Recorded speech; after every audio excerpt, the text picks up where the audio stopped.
सबसे पहले BIM है क्या? BIM बेसिकली आपका है बिल्डिंग इंफॉर्मेशन मॉडल। अब बिल्डिंग इंफॉर्मेशन मॉडल का मतलब आपका कंप्लीट स्ट्रक्चर का जो इंफॉर्मेशन है वो एक ही जगह स्टोर्ड रहता है ना। अब बेसिकली इसमें करते क्या, इसमें हम करते हैं 3D मॉडलिंग, विजुअलाइजेशन। ठीक है, 3D मॉडलिंग का मतलब क्या है? 3D मॉडलिंग कहने का मतलब है, जैसे आपने देखे होंगे, आप इंस्टा यूज करते हो, यूट्यूब यूज करते हो, वहां पर क्या होता है, इस टाइप के 3D मॉडल्स बने होते हैं, आपने देखा भी होगा। तो वो हम डेवलप करते हैं बीम के अंदर। इसके अंदर सॉफ्टवेयर यूज है रेविट, है ना। अब रेविट के भी हमारे पास 3 पार्ट है, Revit architecture, Revit structure, Revit MEP. ठीक है, इसमें मैंने बात पहले BIM समझ है क्या। ठीक है, देन इसके अंदर नेक्स्ट बात करते हैं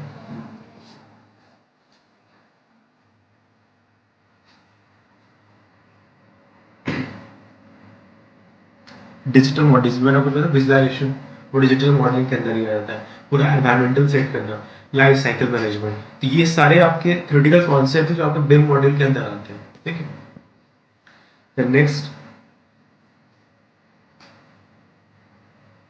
डेटा इंटीग्रेशन। अब डेटा इंटीग्रेशन का अगर हम बात करें तो डेटा इंटीग्रेशन बेसिकली आप कोई 3D मॉडल डेवलप कर रहे हो तो उसके अंदर बहुत सारे पैरामीटर होते हैं। For example schedules, material take off, है ना, number of beams, number of columns, windows, door, इन सब का एक डेटा इंटीग्रेशन मतलब बेसिकली कह सकते हो आप एक डॉक्यूमेंटेशन का पार्ट रेडी होता है, जिससे आपको पता चले टोटल बीम्स कितने जनरेटेड है, टोटल कॉलम कितने, कॉलम का साइज क्या है ना। तो वो सारा पैरामीटर आपका हम इस सॉफ्टवेयर के अंदर उसका पूरा डॉक्यूमेंटेशन वाला पोर्शन भी पूरा कवर कर सकते हैं। ठीक है, तो वो पोर्शन तक वो तभी कर पाओ जब आप पूरा 3D मॉडल कर चुके हो। ये स्टार्टिंग काम नहीं, क्योंकि रेविट क्या करता है, आपको शेड्यूल्स खुद रेडी करके दे देता है, आपको मैनुअली बनाने की जरूरत नहीं है। आपको रेविट को बताना है कि हमको 3D मॉडल शेड्यूल्स निकालने, किस चीज का निकालना, मुझे कॉलम का निकालना, मुझे विंडो का निकालना, मुझे डोर, या फिर आप वॉल का भी निकाल सकते हो। जैसे आपने बीटेक में बार बेंडिंग शेड्यूल पढ़ा होगा, डीबीएस पढ़ा होगा ना, वो बेसिकली बार बेंडिंग शेड्यूल मतलब शेड्यूल किसका है, रेनफोर्समेंट का। वैसे ही शेड्यूल हर एक चीज का रेडी होता है, आपके डोर्स का, विंडोज का, वॉल्स का, फ्लोर का, टाइल्स का, आप हर एक चीज से शेड्यूल रेडी कर सकते हैं। समझ रहे हो?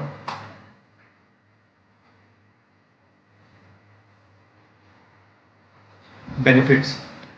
अब हम जो 3D मॉडल रेडी कर रहे हैं, क्यों, इसका जरूरत क्या है, ताकि एक्चुअली कंस्ट्रक्शन होने के बाद में हमारा मॉडल कैसा दिखेगा, वो पता चलता है। कंस्ट्रक्शन के टाइम पे क्या क्या प्रॉब्लम्स आएंगी। फॉर एग्जांपल जैसे हम कोई भी स्लैब कास्ट करवा रहे हैं, हम कॉलम प्लेस करवा रहे हैं, हो सकता है 2 कॉलम्स हमारे बहुत ज़्यादा क्लोज हो जाए, तो उनके भी वहाँ पर हमको फिर क्या करना है, कंबाइंड फुटिंग देना पड़ जाता है। तो ये सब चीज़ें आप कंस्ट्रक्शन करने से पहले ही क्या कर सकते हो, उसको इमेजिनेशन कर सकते हो कैसे आप सॉफ्टवेयर के। प्लस अब इसमें आप देख सकते हो cost and time saving. Cost कैसे सेव हो रहा है, आपको पता है, आप पूरा 3D मॉडल डेवलप कर चुके हो, आपको पता रहेगा उसमें कितना कॉस्ट आना है टोटल, क्योंकि हर एक चीज़ के हमारे पास डॉक्यूमेंटेशन रेडी है, शेड्यूल्स रेडी है, हम उससे कॉस्टिंग निकाल सकते हैं। ठीक, अगर जैसे हमने निकाला टोटल मॉडल हमारे 35 कॉलम्स लगे। अब एक कॉलम्स में कितना अमाउंट लगेगा सीमेंट, कितना सैंड, कितना आपका रेनफोर्समेंट यूज होना है, कितना एग्रीगेट यूज निकाल सकते हैं एस्टिमेशन के थ्रू। हमने सबका एक का निकाल लिया, मल्टीप्लाइड बाई 35 टोटल कॉलम्स का आगे, तो हमको पता चल जाएगा हमारा टोटल कॉलम्स से कितना सीमेंट लग रहा है, कितना सैंड है, कितना आपका। इससे क्या कहता है कॉस्टिंग भी आप मतलब मटेरियल टेक ऑफ भी इसी के थ्रू निकाल सकते हो, रेविट के थ्रू। ठीक है, इससे अगर टाइम भी हमारा बच जाएगा, कौन सा काम कब होना है पूरा प्लानिंग करके हम काम भी कर सकते हैं।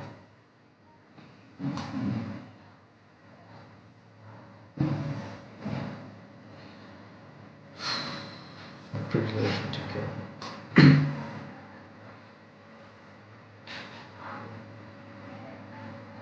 है, लीड प्रोजेक्ट इन्वॉल्व। ठीक है, अब जैसे इसमें हम क्या होता है, अब ये प्रोजेक्ट जब स्टार्ट होता है ना, वहाँ पर एक ही बंदा काम नहीं करता, वहाँ पर मल्टीपल लोग काम, वहाँ पर एक सिविल इंजीनियर वाली टीम, सिविल में भी आपके पास कौन सी टीम होती है, एक स्ट्रक्चरल इंजीनियर वाला है, आर्किटेक्ट, इलेक्ट्रिकल, मैकेनिकल, जो आपका HVAC का काम है, जिसमें ना बताया रेविट में एक थर्ड पोर्शन में HVAC का है ना, जो MEP इसके अंदर आता है। MEP बेसिकली क्या होता है, मैकेनिकल, इलेक्ट्रिकल, प्लम्बिंग, जितना भी इलेक्ट्रिकल वाला काम, जितना भी प्लम्बिंग वाला काम, जैसे पाइप वाला काम हो गया, रेन वाटर वाला काम हो गया, है ना, कोल्ड वाटर, हॉट वाटर, जितनी भी ये पाइप फिटिंग वाला काम, प्लम्बिंग वाला काम, वो सब आपको उसी के अंदर आता है। ठीक है, HVAC जैसे अभी देखो आप कभी मॉल्स में जाते हो, वहां पर क्या होता है, सेंट्रलाइज AC बने होते हैं, ध्यान दिए, सेंट्रलाइज AC में वहां पर डक्ट्स लगे होते हैं, डक्ट्स, है ना। तो वो डक्ट्स कहाँ से पास होना है, कौन से रूम में कितना टेम्परेचर हमको कंट्रोल, वो सब चीज़ें HVAC के थ्रू ही कंट्रोल की जाती है। ठीक है, तो वो डक्ट आपने देखा होगा मॉल्स के बाहर एक एग्जॉस्ट लगा होता है, उसके बाहर पूरा एग्जॉस्ट फेंक के काम आता है। ठीक है, वो सारी चीज़ें आपके एक एक करके सॉफ्टवेयर के अंदर ही सारी सिखाई जाएंगी आपको।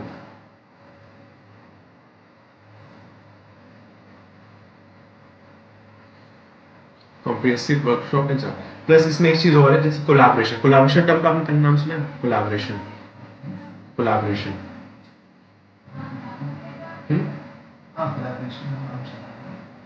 वैसे सेम कोलैबोरेशन रवि के लिए, बट वो जो आपने सुना है इंस्टाग्राम कोलैब करता है वो सब नहीं है। इसमें क्या होता है, जैसे मैंने बताया ना, हमारे एक प्रोजेक्ट पे मल्टीपल लोग काम करते हैं, है ना। तो होता है कि हमने एक प्रोजेक्ट बनाया हुआ है, मेन प्रोजेक्ट है, उसमें हमने बताते हैं अपने इलेक्ट्रिकल टीम को आपको ये काम करना है, अपने स्ट्रक्चर टीम को बताते हैं आपको ये काम करना है, आर्किटेक्ट टीम को बताते हैं आपको ये काम करना है। इस तरीके से एक ही मॉडल पे तीनों काम कर रहे हैं, लास्ट में सारा जो उनका काम है एक ही मॉडल पे कोलैब कर दिया। इससे क्या होगा, सबने थोड़ा थोड़ा काम किया और वो एक ही सॉफ्टवेयर जाके एक ही मॉडल में जाके कंबाइन हुआ।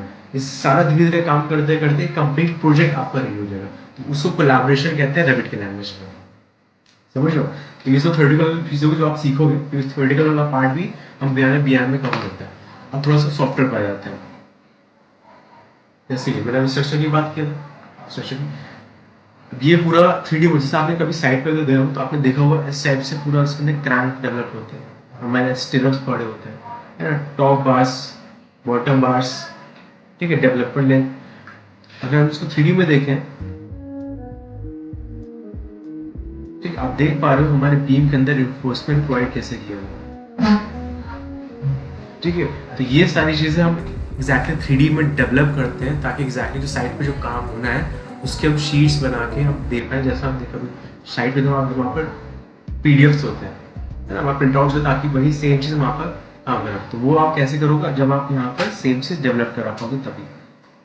ठीक है, अभी आपको यहाँ पर कॉलम के अंदर का पार्ट दिखा है, आपको ये देखिए, अब कॉलम के अंदर भी आपने हमने जो रिइंफोर्समेंट प्रोवाइड किया हुआ सब आपको दिखा है ना। इसके सेक्शंस बने होते हैं, आप सेक्शन देख सकते हो। जैसे आप एक ये सेक्शन है, एक तो हमने लिख लिया, देखिए ये आपका बीम है, ठीक है, ये आपके टॉप बार्स यहाँ पे दिखा है, बॉटम्स और ये स्ट्रक्चर। ठीक है, तो ये दो स्ट्रक्चर है, जैसा हमने दिखाया ऐसे आप पूरा रविट पे डेवलप करो।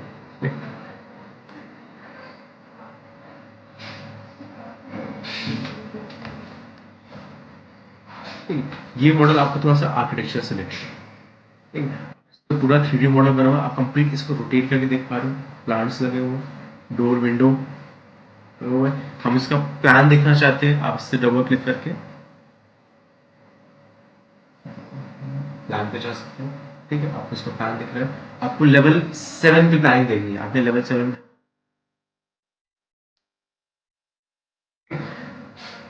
मुझे कुछ भी चेंज करना, फॉर एग्जांपल जैसे मुझे इस वाले में ये वॉल चेंज करनी थी, हमने सिलेक्शन किया, हमने यहाँ से कोई दूसरी वॉल लगाई। फॉर एग्जांपल हमने यहाँ पे एक ऑप्शन आता है कर्टन वॉल का, हमने कर्टन वॉल पे, अभी तो यहाँ पर आपको दिख रहा है चेंज हो गया। हम 3D में अगर हम इसको देखें,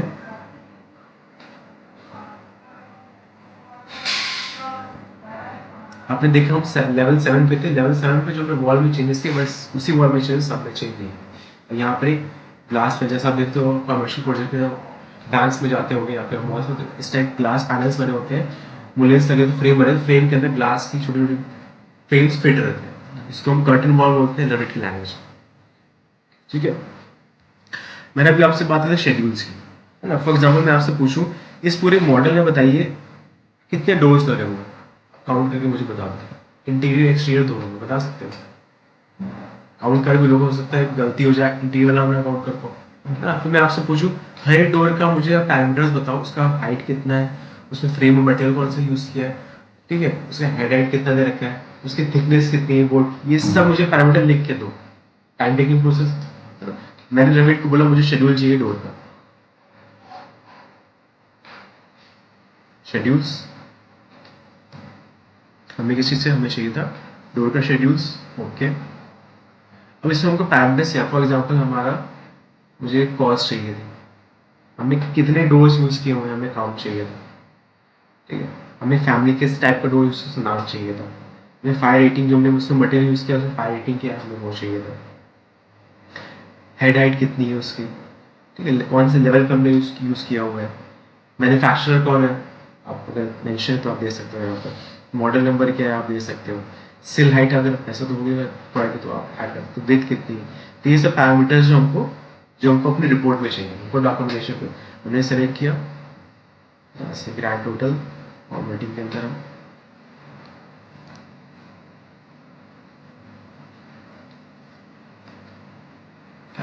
देन हमारा वो एक पूरा चार्ट बना के दे देगा जिसके अंदर साइड ऑक्यूपेशन वाला पोर्शन बनाया होगा। ठीक है, अब इतना अगर मैं आपसे पूरा अभी खत्म नहीं है, पूरा नीचे तक बनाऊँ कौन सा रूम कौन सा रूम सब लिखा। अब मैं चाहता हूँ ये वाला डोर मुझे दिख जाए, कहाँ लगा, मैंने सेलेक्ट किया, हाईलाइटिंग वाला, आपको एक एक करके सारा व्यूज दिखा देगा। देखिए ये वाला डोर यहाँ पर प्लेस किया हुआ है।